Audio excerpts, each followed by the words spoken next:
Hello guys and welcome to Odds on Premier League. Let's take a look at the 18th match day after the FA Cup weekend. We have 6 games in the middle of the week, so let's analyze everything with Tom Williams. But I also want to know your opinion, so please let me know what you think about the games in the comment section, and you will have the chance to win a £10 free bet with Novibet. Besides, if you enjoyed the video, press the like button, subscribe to our channel and click on the bell to get all the notifications. And now let's go on with the show.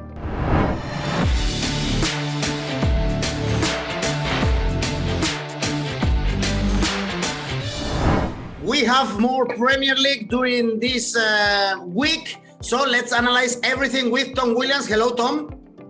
Hi, Eduardo. How's it going? It's going really good. I hope the same for you. And it's a bit weird, but we have some games in the middle of the week in the Premier League. It's hard to follow now the English Championship after the FA Cup. So let's start with the games we have on Tuesday. We have Sheffield United, Newcastle. Finally, a victory for Sheffield United, although it was in the FA Cup, although it was suffering against Bristol Rovers 2-3. And Newcastle, on the other hand, they lost in the FA Cup against Arsenal. And actually, they are not in a good run, Tom. 7 winless games. Of course, when they travel to Sheffield, it's a must win, only 2 points for Sheffield United. And we see really good odds for the Newcastle victory. Yeah, I mean, I suppose that reflects the fact that even though Sheffield United are rock bottom of the table and still haven't won any games this season, that they are still, quite a difficult team to beat. And that's been a consistent theme with Sheffield United this season. And we've spoken about it previously, that although they have lost 15 of their 17 games so far, they are a difficult team to beat. You know, they're a team who make you work hard. I guess we wait to see what kind of impact this FA Cup win will have on the team, because, you know, they've gone so long without a win in the league. Will getting a win on the board, albeit in the FA Cup, you know, help them to sort of turn a corner? Or because it was the FA Cup and not the league, you know, does it have any relevance? And it was a slightly weakened Sheffield United team, but still contained quite a lot of first-team players. So, you know, we might expect a degree of continuity there. Newcastle lost away at Arsenal in the FA Cup, pretty much what you would have expected. Their recent form in the league hasn't been great. But every now and again they do something that surprises you. So, you know, you look, for example, that 0-0 draw at home to Liverpool, not that long ago, and they've had a couple of other eye-catching results this season.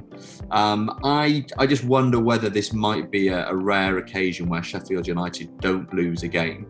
I think they'll have had this one circled in the diaries for a little while as a winnable home game, and I'm not sure I'd go so far as to back a Sheffield United victory, because that's one thing that you can't back at all this season.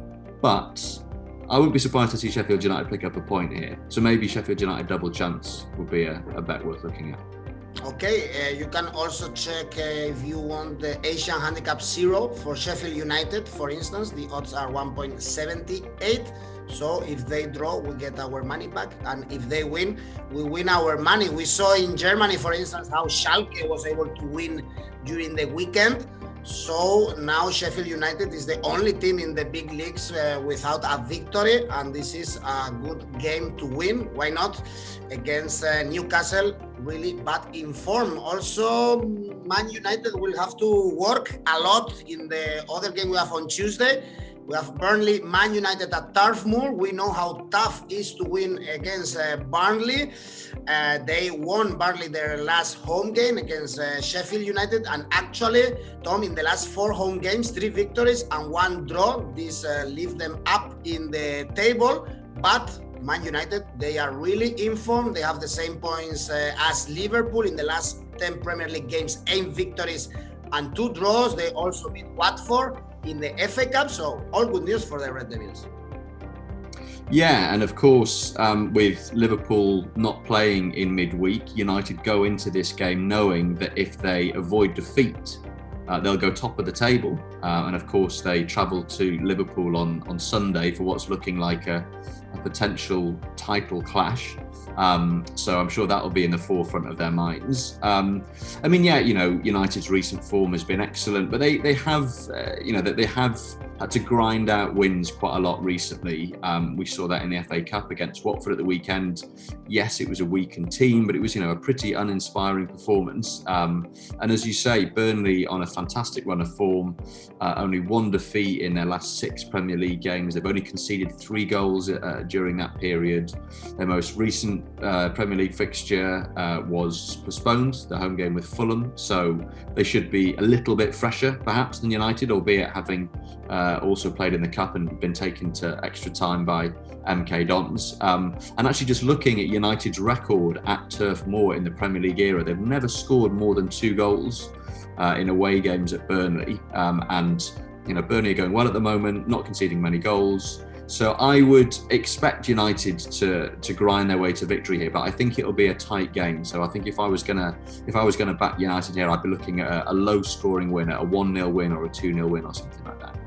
All right, you back Man United. If you think Burnley is gonna take the game very close, we have also Asian Handicap +1 for Burnley. So if they win or draw, we win our bet, and if they lose only for 1 goal, we have our money back. This is paid 2.31 right now on oddspedia.com. It could be a good idea, or as you said, you go for Man United victory with odds right now 1.51, a bit low.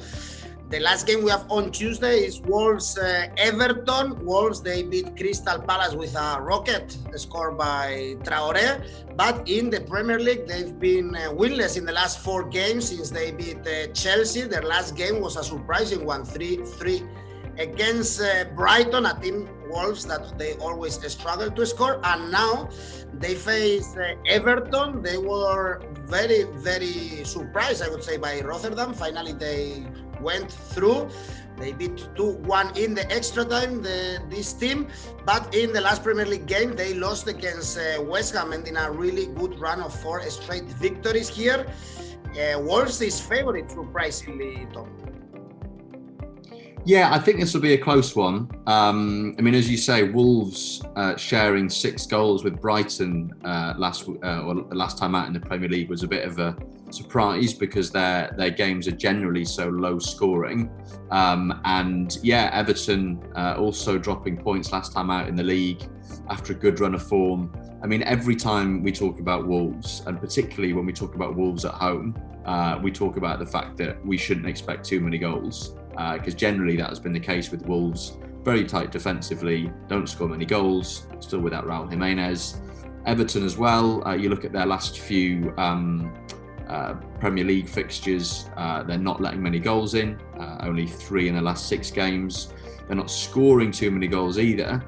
So I think this could be quite an attritional one. And as ever with Wolves, I'm drawn towards the number of goals market, and you can get odds of 2.25 on there being under 2 goals.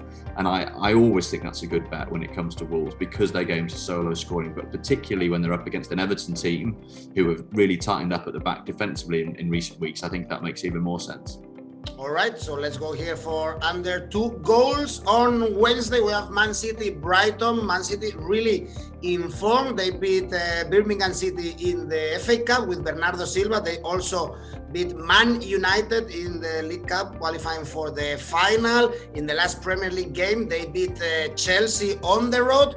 So probably it's the best moment of the season for Guardiola's men. Now, I think you will tell me, we can consider them as, again, for the title. For sure, they will be fighting, something that we didn't know 1 month ago. And they face Brighton. You just said how they drew against Wolves in the last Premier League game. Also, they struggled a lot in the FA Cup. They won in the penalty shootout against Newport. So here, for sure, Man City odds are really low, 1.21. Yeah, I mean, you can only back Man City here. As you say, they're really hit form in recent weeks. There've been a few laborious victories of late, but they've really turned on the style in their most recent league fixture, winning 3-1 away at Chelsea. Kevin De Bruyne running the show. They're now very much back in the title picture, particularly now that Liverpool have been dropping points. They won their 2 cup fixtures. And you compare the way that they beat Birmingham to the way that Brighton laboured to beat Newport, and you couldn't get a bigger contrast when it comes to how to win an FA Cup fixture against a more lowly ranked team. I mean, City were 3-0 up without really getting out of third gear, whereas Brighton taken all the way to penalties, expended a lot of energy. So, and on top of that, Brighton's league form very poor, as we know, only 1 win in the last 15, I think it is. So, have to back a City home win here. Maybe City to win both halves. You can get odds of 2.38 on that on Oddspedia. And I just think the way that things are going for City at the moment, they're not letting goals in. Things seem to be clicking a little bit more in an attacking sense. We're still waiting for Sergio Aguero to come back. He missed their cup game because of a COVID contact, and they are still missing a bit of firepower in his absence. But I think apart from that, City have looked really slick in their last few games. So I think they'll win this one pretty comfortably. All right, let's go for your bet, because even if we check here the Asian handicap market for Man City, we have to go to a Man City -2 to get good odds. We have 1.96, so that's a bit risky, I would say, especially as you just mentioned, if Sergio Aguero is still missing. On Wednesday, also we have Aston Villa Tottenham at Villa Park. We saw also Aston Villa playing with the youngsters on Friday against Liverpool, and they lost 1-4. Also, they lost their last Premier League game against Man United. And Tottenham, of course, we expected that. They beat the Marine really comfortably, 0-5. In the FA Cup, they also played the League Cup. They are going to play the final. They beat Brentford. So a lot of games actually for the Spurs, but in the Premier League, they struggle. Only 1 victory in the last 5 games. This is a must win for Mourinho's man. Yes, we were a bit worried about their form, and then they produced that quite convincing home win against Leeds in their most recent Premier League fixture, and that looked like a potential banana skin. And as it happened, what we saw was a bit of what we saw from Spurs right at the start of the season, defending solidly and then striking on the counter-attack. And that's really been an approach that has brought them a lot of joy this season. And then, as you say, backing that up with victories in the 2 cup competitions. The real difficulty with this match is that we have no idea, a couple of days out from the game as we are when we record this, what sort of team Aston Villa will be able to put out. If they can put out a full strength starting 11, you'd back them to get a result here, because prior to that game against Man United that they lost, they were unbeaten in 5 league games. They've been looking really good this season in general, and they've more than held their own against the top teams. But if they have to put out their youngsters, as they did against Liverpool in the Cup, where they lost 4-1, or even if they are, if they're missing several key players, it will be a very different prospect. So my advice from a betting perspective would probably be to steer clear of this game, at least until you have some sort of idea of what kind of team Villa are going to be able to put out. Because at the moment, the odds for a Villa win or a draw look really attractive, but only if Villa are going to be able to put a decent team out. So maybe best to wait a little bit on this one. All right, let's wait. As you said, the Villa victory right now is paid 6.59 on oddspedia.com. That's very high. And the Spurs victory only 1.59. So let's wait to place our bet in this game. The last game we are going to analyze in this video is Arsenal Crystal Palace, London Derby, another one. And Arsenal, they really turned the corner. Also, they were able to beat Newcastle in the FA Cup. In the Premier League, they've won the last 3 games after beating West Brom in their last game, 0-4, remember? And now they are only 6 points away from Europe, something that we couldn't imagine only 1 month ago. And Palace, They lost in the FA Cup. They had a tough game against Wolves, and in the last Premier League game was a victory against Sheffield United, but they are not really in form. Only one victory in the last 7 games. We always say, Tom, that Palace is one of these teams that are very tricky to predict because it's ups and downs completely during this season. Yeah, completely. And, you take a glance at Palace's recent fixtures, and there have been some decent performances and some decent results.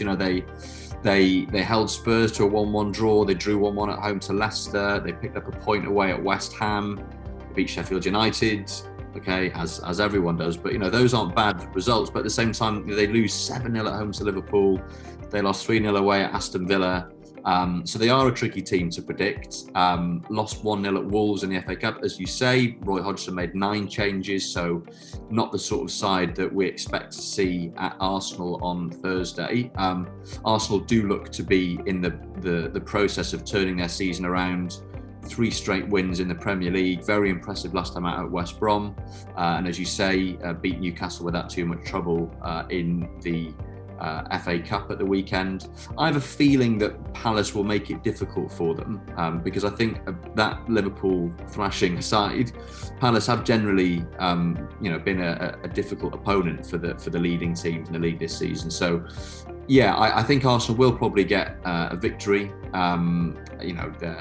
Their recent form shows that they look to be moving through the gears, but I don't think they'll have it all their own way. So I thought, a potential bet would be something like a draw at half-time with Arsenal to win at full-time. You can get odds of 4.35 on that on Oddspedia. Now, that's the sort of game I envisage here. Arsenal will have lots of the ball. Palace will sit deep and challenge Arsenal to break them down. And it could be the case that Arsenal have to really sort of slog away and they might have to wait to get the rewards here. We also have, for instance, because Arsenal is really favourite, we can check Asian handicap +1 for Crystal Palace is paid 1.99 right now, or +1.5 is paid 1.6. Remember, if we bet in Asian handicap +1.5 for Crystal Palace, we win our bet if they win, if they draw, and even if they lose by 1 goal. So that could be also a good bet if you think Crystal Palace is gonna make Arsenal work a lot on Thursday. Then we've checked all 6 games. We can also make an ACCA, no? Why not for these midweek games? Yes, so my ACCA selection was going to be Man United, Man City, Aston Villa and Arsenal. And then it occurred to me that we don't really know what to expect from Villa. So you might wish to sub out that element of the ACCA for another result. But if, for example, Villa managed to get back some of their players who tested positive for COVID and could put a decent team out, the odds are very favourable. Yes, they are. If you place an ACCA with Man United, Man City, Aston Villa and Arsenal winning, you get 16.43 odds. So let's wait a bit to see what kind of players can perform in Villa Park, but that could make us winning good money then. Then thanks, Tom. We will see each other again at the end of the week to analyze all the weekend games in the Premier League. Cool. Speak to you then. Thank you. So let's wait a little bit to hear and to read all the team news from Aston Villa. But I also want to know your opinion. So please let me know what you think in the comment section, and you will have the chance to win a £10 free bet with Novibet. Just write a comment and you will participate in the draw. And remember, if you enjoyed the video, click the like button, subscribe to our channel and click on the bell to get all the notifications. You can also listen to all our videos in our podcast. And this week we will be back with more action, more odds on Premier League.